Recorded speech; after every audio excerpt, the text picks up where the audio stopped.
2011, I was part of a group of friends that had a tradition of going camping at the same spot every May long weekend. The chosen location was a beautiful area on the edge of a large lake located on government land.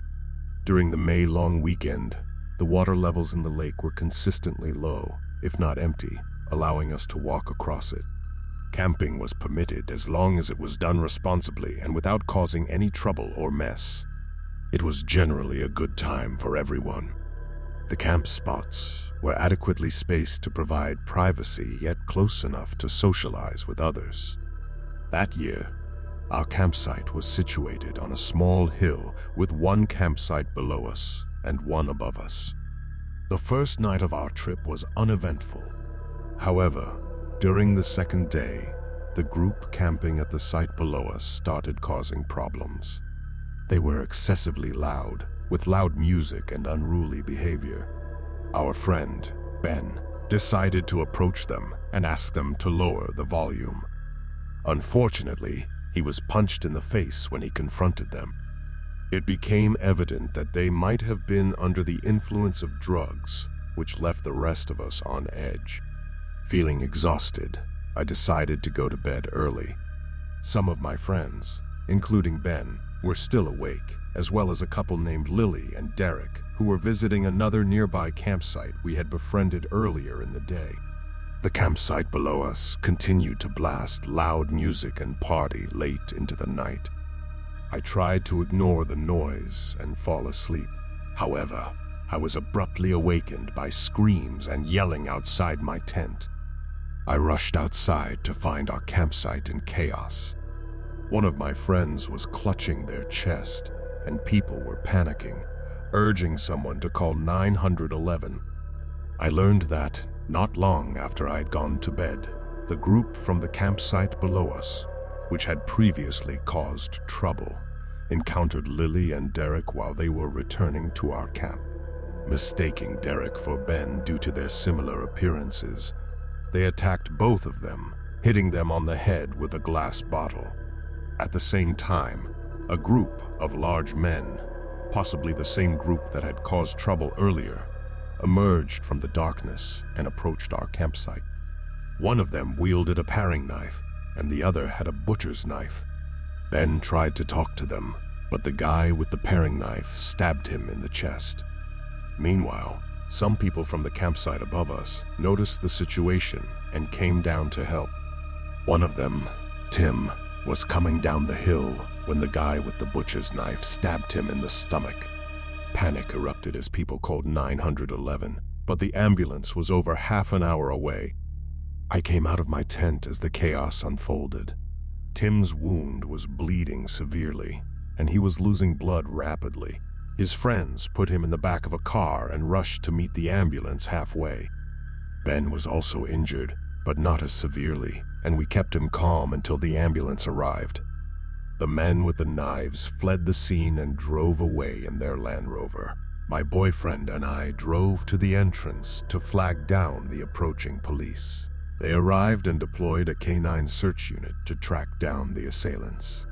By the end of the night, the police had arrested the men who had tried to escape by driving their vehicle across the lakebed but got stuck in a muddy section. It was discovered that they were under the influence of several drugs. Thankfully, both Tim and Ben survived, although Tim had lost a significant amount of blood and took a few weeks to recover from his wounds.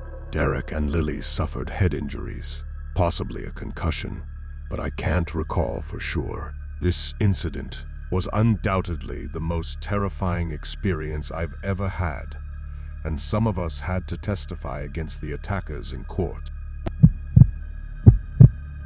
From 2013 to 2019, I worked in outdoor education at various summer camps and outdoor education centers in Canada, primarily in Ontario.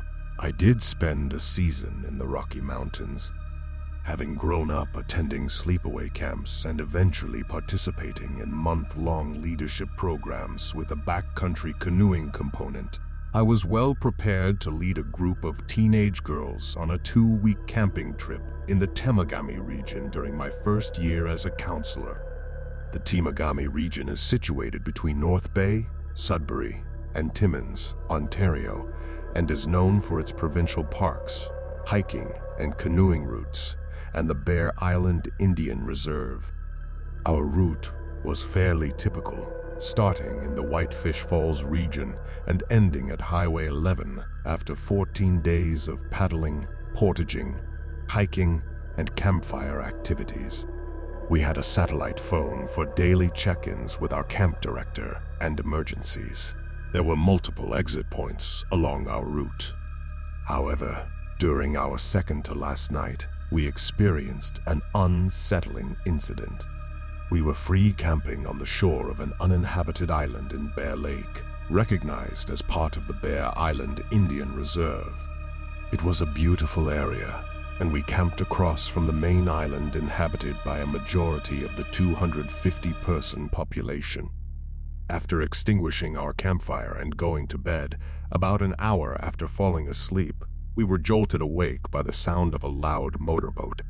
While this wasn't unusual, it was around 11 p.m., and things had been quiet for the last few hours. The motorboat's engine cut out, and we could hear an argument taking place. It involved at least one man and a woman engaged in a heated argument. Although we couldn't make out specific words due to the distance, suddenly the woman screamed, and we heard a splash into the water, followed by complete silence. We were deeply unsettled by this, and I suspected my campers were scared, although we tried to remain quiet. As we were about to unzip our tent and check on the situation, our entire tent was illuminated by a bright light. The light slowly moved across me and onto the tent where my campers were. At a normal speaking volume, I told them to stay still. The light returned to our tent before moving back to theirs. It appeared to be some boat with a searchlight.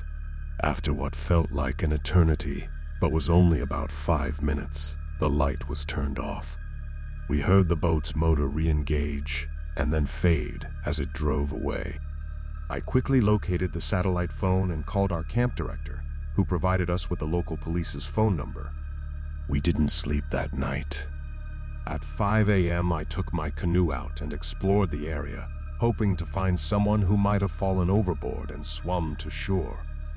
Unfortunately, I found nothing in the water. We chose not to camp for another night, so I called the camp and had them meet us at the pickup point a day early. We paddled as quickly as possible and maintained a somber atmosphere, unwilling to speculate about what we might have heard and what could have happened if we had made noise or moved during that eerie encounter.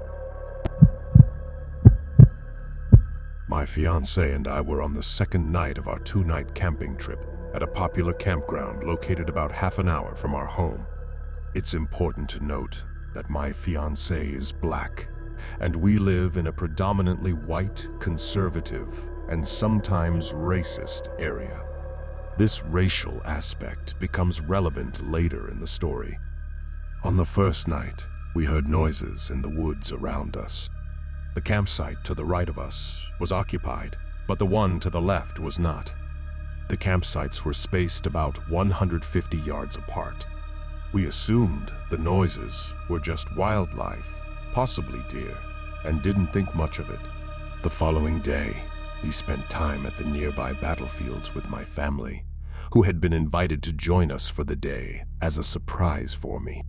During the evening, we returned to our campsite after enjoying our day together. When we arrived back, something seemed off.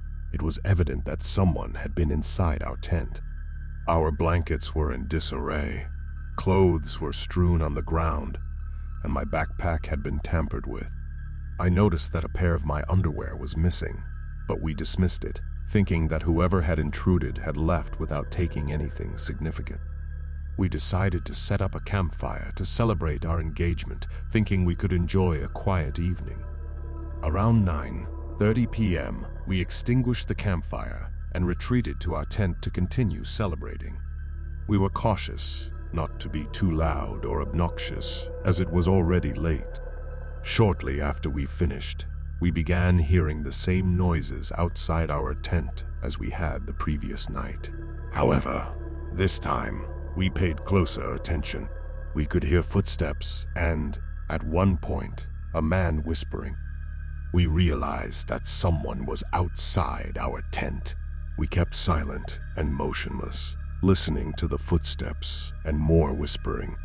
It became apparent that two men were walking around our tent, and their whispered conversations intensified our fear.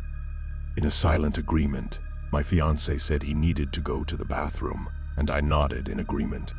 The bathroom was uphill from our campsite, and most campers in lower sites typically drove their cars to the bathroom.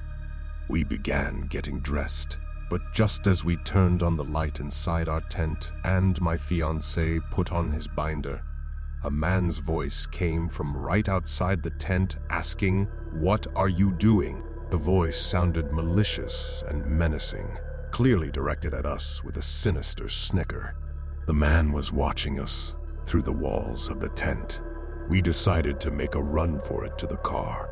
My fiancé grabbed his pocket knife and car keys, and we stepped out of the tent, where we were met with resistance as the men spoke directly to us.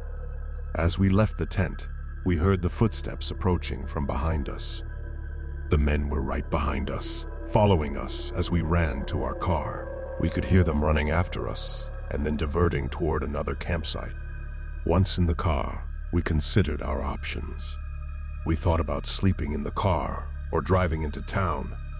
However, we had another idea. We decided to return to our campsite and quickly pack everything into the car.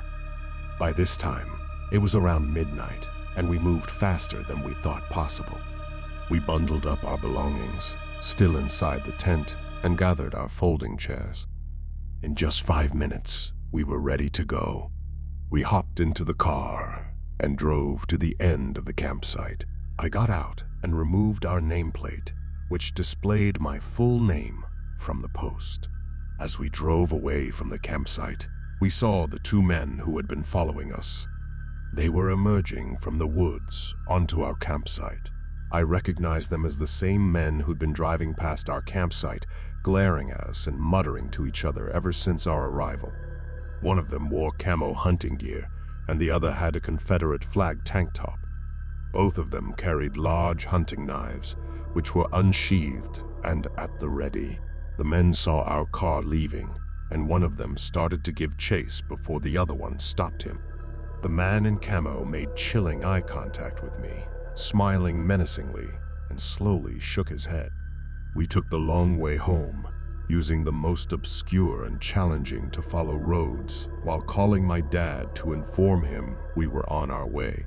When we arrived home, we told my dad everything that had happened. To our surprise, he dismissed it as paranoia.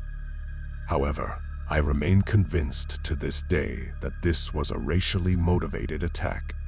The campground was not densely populated, and my fiancée was the only non-white person at any of the campsites. It was no coincidence that the two men who'd been shadowing us from the moment we arrived and wore Confederate flags chose to target an interracial couple. The memory of that night still sends shivers down my spine, reminding me of how close we came to a potentially life-threatening situation.